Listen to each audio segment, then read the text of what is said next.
What's good, y'all? Hey, look, before we get into this video, I just want to say we're gonna try something a little bit different today. Shout out to the homies behind the scenes. I know y'all gonna come through on this one. Welcome back to the channel, man. We're here to dive into some new music. Well, I guess it's not technically new, but you know, not too long ago, my boy Kendrick dropped a new album. I would say it's the most anticipated of the year, but I don't even think we can say that anymore because nobody knew it was gonna drop. Okay, but when I tell you this thing was action packed, slammed to the brim with everything that we ever wanted, man, look, this is the victory lap that we didn't know we needed. Kendrick Lamar, let's get into it. Squabble up, squabble up, squabble up, squabble up. Kendrick Lamar, one of the most award-winning geniuses, has once again pushed boundaries with his newly released GNX project. This album is both bold, introspective, and innovative, proving why Kendrick remains in a league of his own. Kendrick teased this project as a journey through the collective and the self, and GNX delivers on that promise. This is an exploration of identity, culture, and the inner workings of the human mind. Not only just that, you'll find themes of legacy, justice, and redemption running throughout. This is also, as I stated before, a huge victory lap for him as he just came out on top on one of the biggest beefs of the century versus Drake. If you haven't seen or caught up on that information, I'll leave a link in my video above, so maybe you can go check that out as well. First up, let's talk about the sonic inner workings of this Kendrick GNX album. Kendrick and his team of producers, including Soundwave, Thundercat, and a few surprise collaborations, have crafted a sonic landscape that feels like a futuristic jazz opera, not to mention a throwback to the old West Coast sound. Tracks like Echoes of the Past and Digital Griot combine ethereal synths and raw drum lines, creating an atmosphere that feels both intimate and cosmic. If you thought To Pimp a Butterfly or Damn was genre bending, GNX takes it to a whole nother level. One of my favorite tracks off this album has definitely have to be Reincarnated. The way he sampled the old school Tupac sound and used his flow on it, not to mention responding to a couple of people in the mix, man, look, that was probably one of my favorite songs off the album. Let's dive into the lyrical depth of this album. Kendrick's pen game, bro, it's as sharp as ever. On GNX, he tackles societal struggles, personal growth with unmatched nuances. Not only did he respond to a couple of people, as I stated before, but he also threw a little bit of shade and a little bit of shots at the legend himself, Lil Wayne. A standout track to me was Gloria, where Kendrick explores the weight of expectations and the need to rewrite his own narrative. Not only the struggles that he's had when it comes to the rap industry and having to keep up with the times, and how sometimes he doesn't like to, but also he loves to write music. It's just a beautiful track to me. Speaking of ways to end the album, let's go through a couple of tracks that were absolutely amazing on this album. It started off with Whacked Out Murals to follow up with a West Coast classic, Squabble Up. And then you smooth into the rest of the album listening to SZA and Kendrick on Luther. One of the best duos I feel like this year. Speaking of ending the track list, let's go through a couple of these tracks and let me just tell you the bangers that he dropped on this.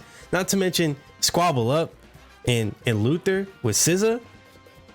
What? The duo we didn't know we needed? Now, there was a lot of criticism when it came to how Kendrick uses his voice. So in this track, Luther, he really silences all the critics. I'm not gonna lie to you, because him and SZA bounce off each other really well. His production on that was just immaculate. His voice, man, what? You can't tell me that he's not stepping his game up and y'all all on Kendrick's meat. Come on, bro. To move forward, like I mentioned before, Reincarnated was one of those songs that I really enjoyed. I like the thought behind it, sampling Tupac and using his cadence and everything. Tough. TV Off, classic. Don't even gotta talk about it. Dodger Blue was awesome, and then Heart Part 6 was just another way to step up on the competition. Drake, you thought you was gonna do something with the Heart Part 6? Boy, this is my joint. He stands on that with an exclamation point. Now, from a cultural perspective, there's this whole narrative that Kendrick didn't necessarily know or couldn't necessarily put anybody on from the West Coast. So this album in a sense was a way to show that, hey man, I could put people on from the West Coast and show y'all a little bit of what's going on. For instance, on these tracks, he featured some unknown artists. Well, maybe not necessarily unknown, but unknown to the masses. Okay, let me list off some of these people that he had hosted. He had Dodie Six, Lefty Gunplay, Wally the Sensei. Oh my gosh.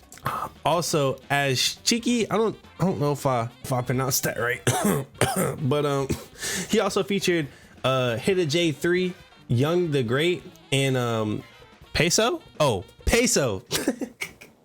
Yo, my fault, bro. And not to mention, he also mentioned on the album that, you know, he brought a bunch of people on stage, a bunch of different hoods from the West Coast, signaling like peace. You know what I'm saying? No more war, just straight peace. He did that all on stage. But let's take a quick break from all that. Now I want to know what your favorite song off the album was. Personally, like I've stated before, I think it's either Reincarnated or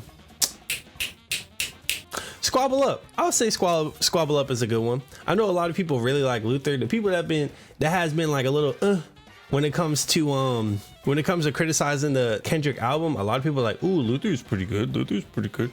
So, you know, I think everybody's favorite is Luther, but if it's not yours, please drop it down in the comments and let me know, because I'm interested. I really do want to know what your favorite Kendrick song off this album is. But I digress. Besides all that, what makes GNX truly special is its relatability. Kendrick's ability to speak to universal truths while staying deeply personal is unmatched.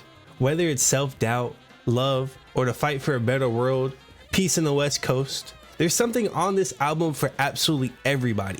I'm not going to get into all the jargon and the track by track outs and relating and reviewing each and every song. I don't want to get copyright struck, nor am I one of those people. I don't feel like I'm justified enough to sit here and break down sonically every single track on this album. So if you came here looking for that, I'm sorry, but that's just not what you're here for. So my last question to you is GNX worth the hype? Absolutely. In my opinion, this album isn't just music, it's art, philosophy, and activism rolled up in one. Kendrick has reminded us once again why he's one of the greatest of all time, and definitely one of the greatest of our generation. Those are just my thoughts. So what did you think of GNX? Drop your thoughts in the comments below. I'd love to hear from you what your favorite track is and what inspires you off this album. And if you're new here, don't forget to leave a like and subscribe. I'll catch you in the next video. Remember, stay inspired, stay creative, and stay vibing. Peace.